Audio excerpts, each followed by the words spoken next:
Parliament లో అమిత్ షా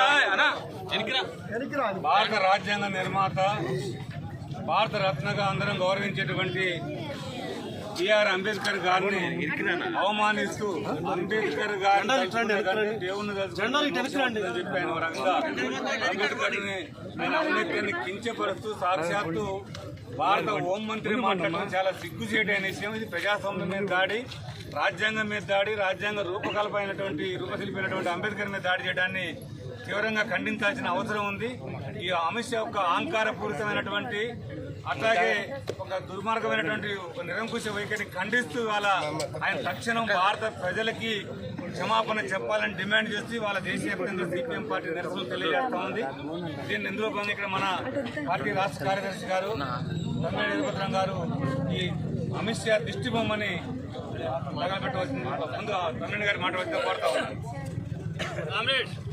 అయ్యో మళ్ళీ ముందు భారత పార్లమెంటులో భారత రాజ్యాంగ రూపశిల్పి, దళిత ప్రజల హక్కుల కోసం తన జీవితాంతం పోరాడినటువంటి యోధుడు, దళిత ప్రజల హక్కులే కాదు మొత్తం భారతదేశ ప్రజానీకం యొక్క ఆశలు ఆకాంక్షలకు ప్రతినిధిగా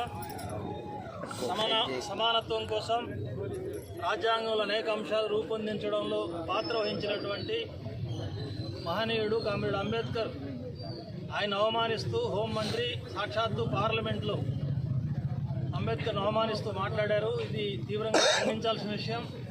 సిపిఎం పార్టీ తెలంగాణ రాష్ట్ర కమిటీ దీన్ని తీవ్రంగా ఖండిస్తోంది.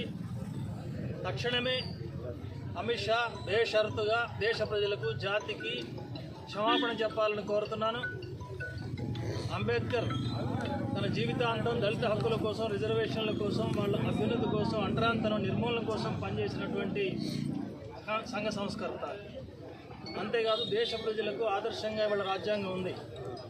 ఈ రాజ్యాంగంలో సమానత్వ ప్రతిపాదనలు అనేక ఉన్నాయి. కులాలన్నీ సమానంగా ఉండాలని, మతాలన్నీ సమానంగా ఉండాలని, ఆర్థిక అసమానతలు రూపుమాపాలని, లౌకిక తత్వం పాటించాలని, ప్రజాస్వామ్యం కాపాడబడాలని, రాజ్యాంగ స్వతంత్ర సంస్థలు స్వేచ్ఛగా నడిచే అవకాశం ఉండాలని, ఇలాంటి అనేక ముఖ్యమైనటువంటి ప్రతిపాదనలు పౌరులకు ప్రాథమికంగా ఉండాల్సిన హక్కుల్ని కూడా పీఠికలో పొందుపరిచినటువంటి చరిత్ర రాజ్యాంగానికి ఉంది. ఆ రాజ్యాంగ రూపశిల్పి డాక్టర్ అంబేద్కర్ గారు అనే విషయం మనందరికీ తెలుసు.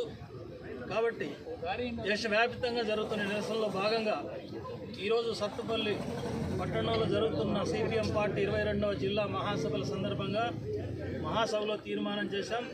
ఈ నిరసన కార్యక్రమంలో పార్టీకి మనం అందరం పాల్గొనాలని. ఇందులో భాగంగా జరుగుతున్న ఈ కార్యక్రమానికి హాజరైన మీ అందరికీ ధన్యవాదాలు. ఇక్కడి నుంచి వెళ్ళిన తర్వాత కూడా మన ప్రాంతాల్లో, మన ప్లేసుల్లో ఈ నిరసన కార్యక్రమాలు కొనసాగించాలని చెప్పి మీ అందరికీ విజ్ఞప్తి చేస్తూ, ఇప్పుడు ఈ అమిత్ షా అహంకారానికి నిరసనగా ఆయన దిష్టి బొమ్మను ఇక్కడ ప్రజల సమక్షంలో తగలబెట్టడం జరుగుతోంది. ప్రెస్ ద్వారా ఈ విషయాలన్నింటినీ ప్రజల్లో తీసుకోవాలని విజ్ఞప్తి చేస్తున్నాం.